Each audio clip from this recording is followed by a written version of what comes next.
You're listening to the Pep Talk podcast.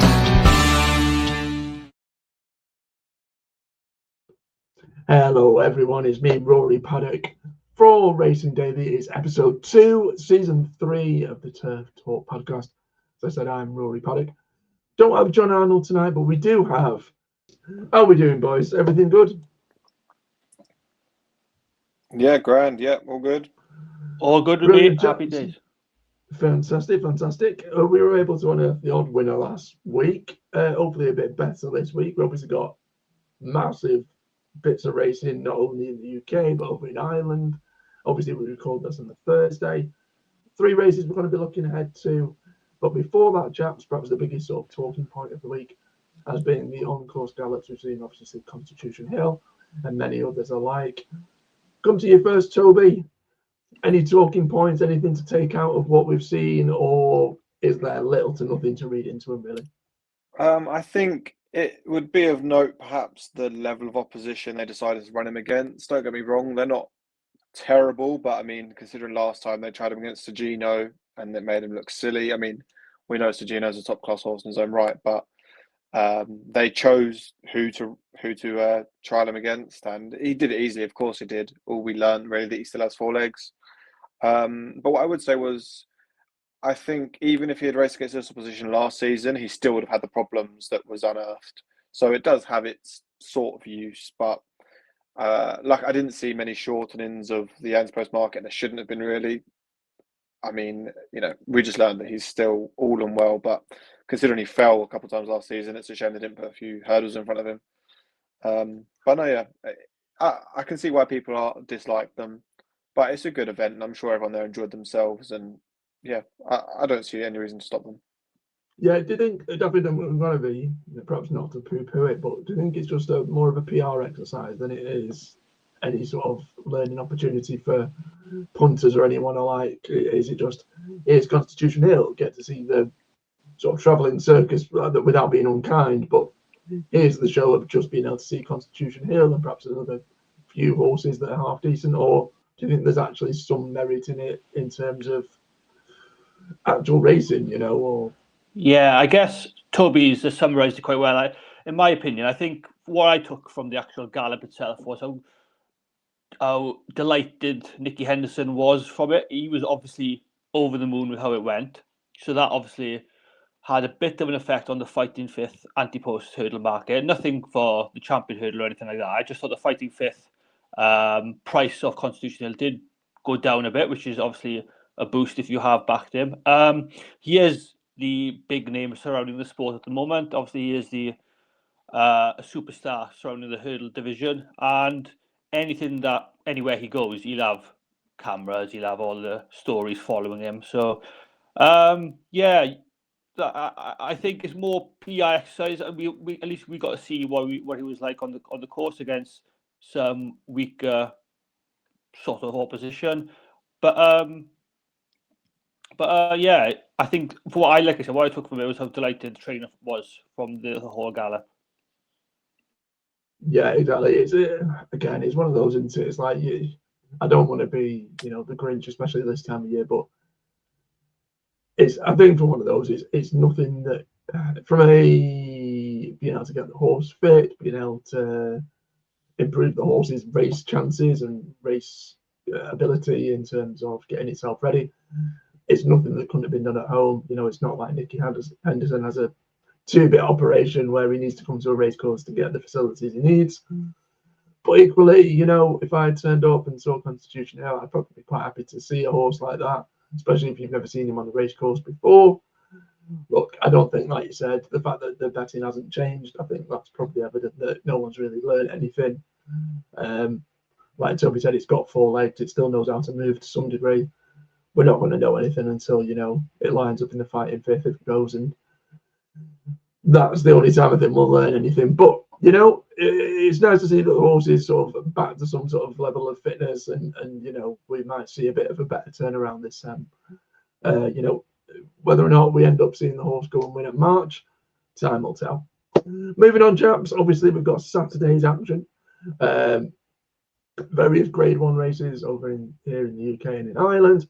Going to kick things off first and foremost we're going to go to the Betfair Chase.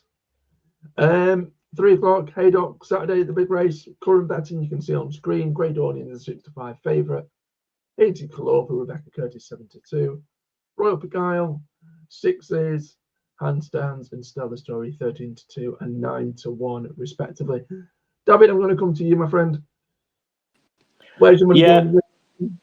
Yeah, I'll be siding with Haiti Cooler without a shadow of a doubt for this race. The fact that they have altered his target somewhat in terms of he was initially supposedly going to go to the Coral Gold Cup in Newbury, but they've taken this opportunity to go to the Betfair Chase on Saturday.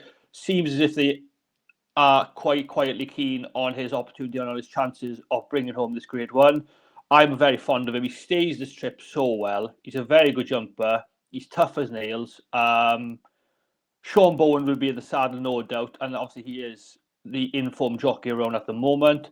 7-2, the price is pretty good, I think, for this time of the week. And my only issue with it is that Grey Dawning and the Skelton's form is so good, and they've probably had this in mind since they finished second in this race last year with Grey Dawning, is how much Dan Skelton and the team will want redemption for the horse from what he did last season. So it'll be tough to win, but I'm sure Haiti Couleur has the ability to do it this Saturday, especially on that usually how heavy on the softer ground they get at the Haydock this time of year. Yeah, exactly. I mean, obviously they've got connections, have aspirations, potential Gold Cup aspirations after doing so well last season. Probably one of the best seasons you've seen from a handicap chaser in a good while. Toby, is it just a case if it's the top two in the betting, or does anything outside of the top two have a remote chance, or would it be perhaps, albeit unkind, a bit foolish to look elsewhere other than the top two in the betting? I think I wouldn't be on David's side really with Haiti Colours. I think they're throwing away a great opportunity to win the Coral Gold Cup. He's obviously a good horse. I think he's probably not quite at the top echelon of horses, but he's got a great chance to win a handicap off a not too ridiculous weight. After he runs in this race, it's unlikely they're going to get the chance to do that again, because he'll go up in the weights probably no matter what happens, unless he really doesn't perform. I think this is Grey Dawning's for the taking. I'll be surprised if he's not odds on the day. As David said, this is his Gold Cup, as the cliche goes. They've been working back from this race. Barring a mistake last year, he probably would have won. And Royal Pagaille is a year older. Not too interested in him. Stellar Story was probably the one that stood out to me as an outsider. Whether you want to back him without the favourite, probably best, as I think Grey Dawning will do the business. I almost hope that Haiti Colour runs no race at all, so that they can then win a handicap with him, because he is a good horse. And the only time he has run at Haydock, it's worth bearing in mind, he didn't perform at all. It was the one race in his career that he's just not turned up. It probably was an anomaly and nothing Haydock related, but would be a niggle in the back of my mind. But yeah, Grey Dawning for me, and perhaps Stellar Story without the favourite, if that's what you fancy. Yeah, I think if going to my head, I had to pick between the top two, I think I probably would go Grey Dawning, just because it's probably a classier type. Haiti Colour deserves a crack at a race like this, but it's going to need to show that it deserves to be at this level. Weirdly enough, I probably fancy Haiti Colour over further than Lace. And I think potentially with it being 5 runners, it could become a bit of a tactical affair, which I don't think Haiti Colour is used to. He's obviously running big runner handicaps previously. Obviously, he went and won his prep run, which over hurdles, which I don't think anyone expected. I think he's got a fitness edge over Grey Dawning. If Royal Pagaille was even 9 or 10, not 11, I think that horse would have a chance of potentially upsetting the apple cart. I don't think it's a stellar renewal of this race. I mean, I was looking at the form figures. Royal Pagaille absolutely loves it here. I think he's won five times, finished second once out of just 8 starts at Haydock. If I'm being honest, with 5 runners, there's not much in the way of each way value. I've gone to my head, I'd go Grey Dawning, but I'll just try and be slightly different. If you can get Royal Pagaille a bet to finish in the top 2, and perhaps upset the apple cart. If one of the top two fails to deliver, then maybe Royal Picard, if he's got anything left in the legs. That's a very tentative selection, though, I must admit. But Grey Dawning is probably the most likely winner. Sticking with Saturday, next race to have a look at is going to go to Ascot. It's earlier in the day. It's the 1:30. We've got the 1965 chase. Another 5-runner affair. Ile Francais, 9-4. Close in terms of the top of the betting. Django Bay is just 11-4. Victory, 7-2. Gidley Park, 9-2. And the rank outsider of 5. Master Chewy at 14s. Toby, I'm going to come to you first, mate. What are you thinking about this one at Ascot? Anybody who knows me knows I'm a huge fan of Ile Francais. He's probably my favourite horse in training and has been for the last couple of years. I was gutted to see him reeled in the King George by Ballyburn. I thought it was a perfect ride. The only thing is James Reevely sort of stuttered at the last and maybe didn't ask him his all, and Ballyburn came with a wet sail and nailed him. I've loved him. The only thing is he can throw in an absolute shocker of a race. It'll be interesting to see how he's changed now, moving from Tom George to his dad Noel. Noel George to his dad Tom, sorry. And new scenery, see if it changes anything. But I think this is the best track and trip for him, really. Going right-handed, stiff uphill finish, but over the 2 mile 5. He does stay an easier 3, but this would be perfect for him. I'm a bit surprised Django Bay is running here. I hoped he wouldn't. I do think he's the biggest danger, and it wasn't 100% sure whether or not he was going to turn up here. He's been declared, but Ile Francais for me all day, and I think you'll get a bigger price because Django Bay has turned up. I thought he would be more 6-4-ish. He will lead all the way and win for me. Okay, relatively convinced by Toby. David, last year's winner, Pictory, now a 10-year-old. Any chance of retaining his title, or do you think it'll go to the a younger horse this year?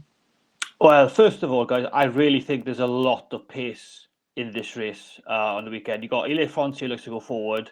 Pictory obviously does lead from the front a lot. Gidley Park likes to be prominent too. So there's a lot of pace in this race at Ascot on Saturday. And I think Django Bay is probably the only one you know for a guaranteed fact he's going to come with a late surge at the end. He likes to race behind the pack, like as he did in the Arkle at the festival. But I think it's going to pay dividends to be up with the pace for this race. And I do like Pictory at Ascot. Ile Francais, this could be his track and trip as well as he does at Kempton as well. But I think Pictory, we know he loves the track. We know he has won this race before, and he's going to be ridden by Harry Cobden. He just jumps for fun out in front. He gets his own way. He just jumps for fun. And like I said, even if he gets a lead from Ile Francais, it won't be the worst thing in the world. Make him settle a bit more behind. But he ran an okay race in the Charlie Hall, which was a good seasonal reappearance run for him. And I guess, again, at the prices, I thought he'd be a bit shorter than Django Bay is in the market. But the fact he's third in the market for the time being is swaying me towards him. And I think, as we know, coursing distance form is crucial around Ascot. So I'd probably side with Pictory. Like Gidley Park is also an each way alternative. But in this graded race, I guess we know class horses like Ile Francais, Django Bay, Pictory, they've all run grade 1s. This is going to be a bit of a tougher race for Gidley Park. So I'll be sided with Pictory on Saturday. Thank you very much, man. I think I'm going to be even more open. I'm going to go Django Bay. You know, it's a 5-runner race. We all pick 3 different horses. I think what I like about Django Bay is the fact that he very rarely runs a bad race, in the sense he always gives his all. I mean, looking through his career, he's never finished outside the top 3. He has won here at Ascot, albeit over a hurdle. I think my concern with the 2 that you guys have picked, like you've sort of pointed out, David, is that potentially they could end up starting battling way too soon just because of the fact they both like to lead. I think potentially, like you said, David, as well, I think if Pictory didn't have the lead, I think that might play into his hands, but I wouldn't be so certain that Connections won't want the horse to be up near the pace. it's a tough track to come from behind, but I think with only 5 runners, I don't think, touch wood, Django Bay is going to have a ton of traffic problems like he would in a bigger runner race. It's just whether or not he can get up close home, or whether or not the other two have too much for him, or perhaps potentially created too much of a gap. Obviously, De Boinville will need to be conscious that he doesn't stay too far behind. Ile Francais, I think, is probably the classiest horse, but he's so unreliable from a punting perspective. I don't think I could have it at 9-4. And I think it's more a case of a process of elimination rather than being super strong on Django Bay.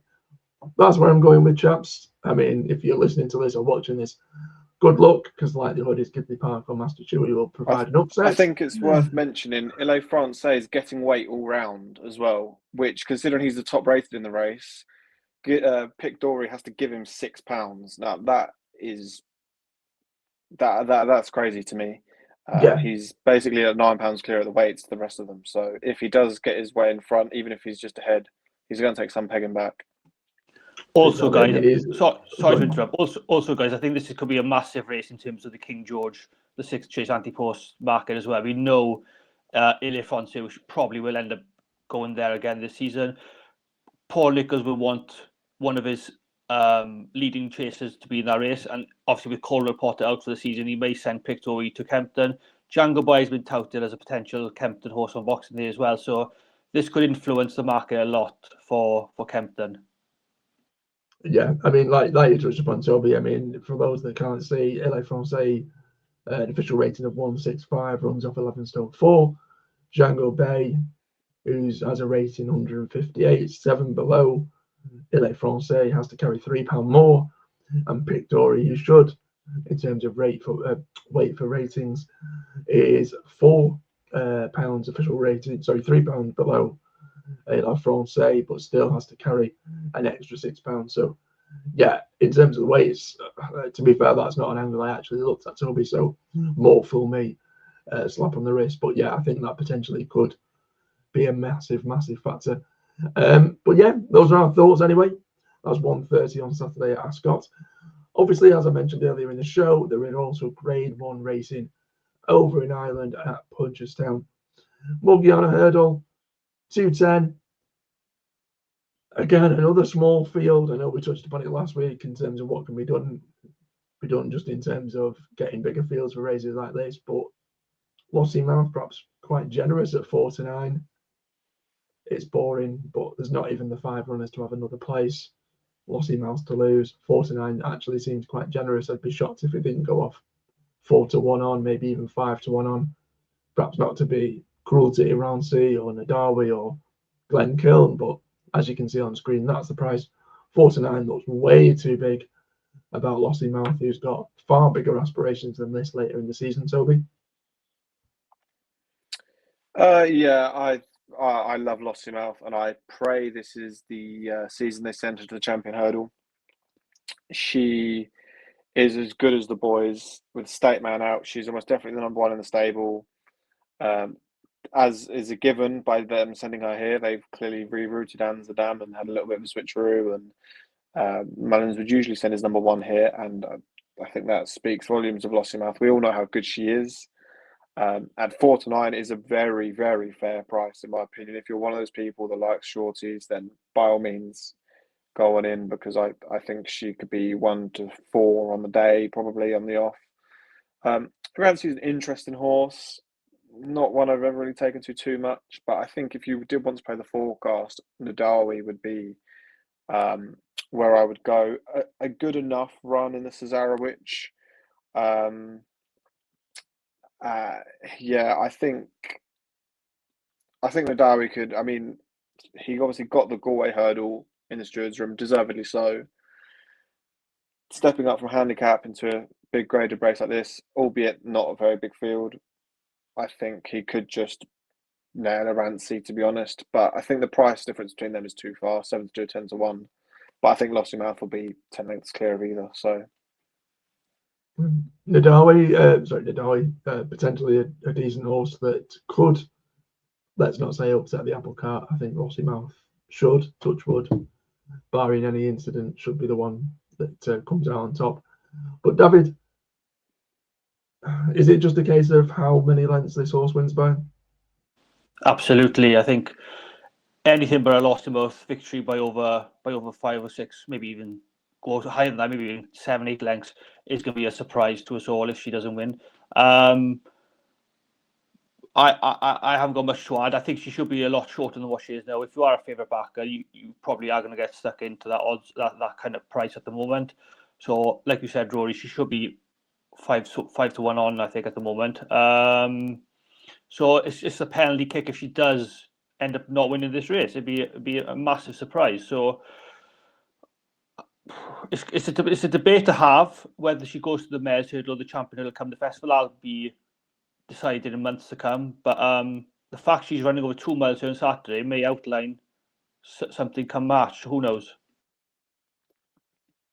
Yeah, I mean, like Toby touched upon, I think the fact that the State Man's now out for the season, this arguably would be Willie Mullins' best chance for a Champion Hurdle winner. I mean, I'm not the biggest anti-post better anymore. I think prices it's a different topic for a different day, but I think the prices in anti-post betting aren't what they used to be.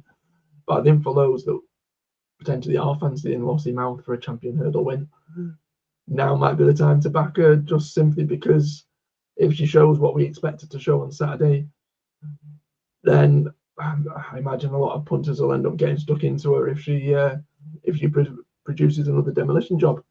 Those are obviously 3 races that we covered for Saturday, chaps. Is there anything away from those 3 races? I mean, I know we've obviously got other big races, such as on Sunday at Punchestown. We've got another Grade 1 in the form of the John Durkan Chase. But we'll ignore that for now. Like I said, we record this on a Thursday. We don't have the full field out. But is there anything either on the Saturday or the Sunday away from those 3 races that you guys like the look of? I will kick things off, if that's okay. It's on the Saturday. It's perhaps another bit of a boring shout here, but going back to Ascot, we've got the Ascot Hurdle Grade 2 race, 240. Woodoo obviously did very, very well at the Cheltenham Festival earlier in the year when winning the Martin Pipe. Comes over to the UK, set to line up at Ascot. I think deserves a crack at a race such as a Grade 2 like this. Did well when last seen as well, makes its seasonal reappearance. I don't think the race is all that stacked. We've got Celtic Dino, who didn't line up last week. We've got Potter's Charm for Nigel and Willie Twisting Davies. Those are probably the best of the UK contingent. But I think it's Woodoo who gets a weight allowance as well. 11 to 8, bit short. But if you're going to be throwing them into some of the races in terms of accumulators that we've touched upon, then I think Woodoo is perhaps one of the bankers of the weekend. Toby? Yeah, so I'm going to head to Haydock. There's a staying handicap hurdle there's a 225. Marchand 2 won at Cheltenham last time out, beating a fairly good field. But I actually fancy the second in that race. It was Electric Mason. He actually, after taking the jockey's allowance, I think he gets an £8 swing for 2.5 lengths. He was a horse I kept my eye on a lot last season. He was always running in good races and putting up to good horses. I can't remember. Let's have a look quickly. There was one race, the New Lion. He finished 4.5 lengths behind the New Lion in a novice hurdle. He's been crying out for a step up for 3 miles. He got it last time at Cheltenham and performed fairly well, coming second at 14 to 1. Another double figure price available at the minute. Gets a swing with the weights with the favourite Marchand 2. And I think he's primed for another good run, at least into the places, but I'd fancy him to go one better. Brilliant, Toby. And David, end the show on a high. What's one of your best bets of the weekend? Where's punters going to be earning a bit of extra cash? Toby did mention the race at Haydock on Saturday, the Stayers Handicap Hurdle. That is where I'm going to be heading at for one of my 2 best bets of the weekend. It's going to be Marchand 2. I am backing. I think the £9 rise he's had in the weights is very lenient considering how well he won at Cheltenham last time out. Could be a nice prospect for Emma Lavelle over a Stayers Hurdle trip again. Ben Jones will take the ride. I think it's tailor-made for Marchand too. He's a very good horse. I think roughly at the moment the price is 11-2, maybe 6-1, just touching 6-1 at the moment, which is a decent bit of price for him at the moment. Also, there's one race at Ascot I'd like to just touch on, which is the 3:15 on Saturday. And sadly, he's just gone down in price at the moment. Teddy Blue is favourite for Harry Durham. Paul O'Brien will take the ride. He won obviously at the last time at the course. He hasn't gone much higher in the weights for that. I think he's only gone up 2 or 3 pounds, if that, in the rating. So he's up against a fair decent amount of horses in the race in terms of good hardy handicappers such as JPR1, Martato likes the track, and Gabriel's Getaway, who he beat last time out. But like I said, Teddy Blue hasn't gone up much higher in the weights. Does go well at the track. Has had that first run under his belt, and I think he can go well on Saturday at 3:15 at Ascot. Thank you very much, chaps. So those are the big races covered for Saturday. Those are our thoughts on whether or not racecourse gallops are of any use. And those are also our best bets for the weekend. Hopefully, we've got a hat full of winners in there somewhere. As always, any likes, comments, and shares, very much welcome. I've been Rory Paddock. He's been Selby Darby. And he's been David Lloyd. We make sure that you tune in for next week and obviously follow us at racingdaily_com.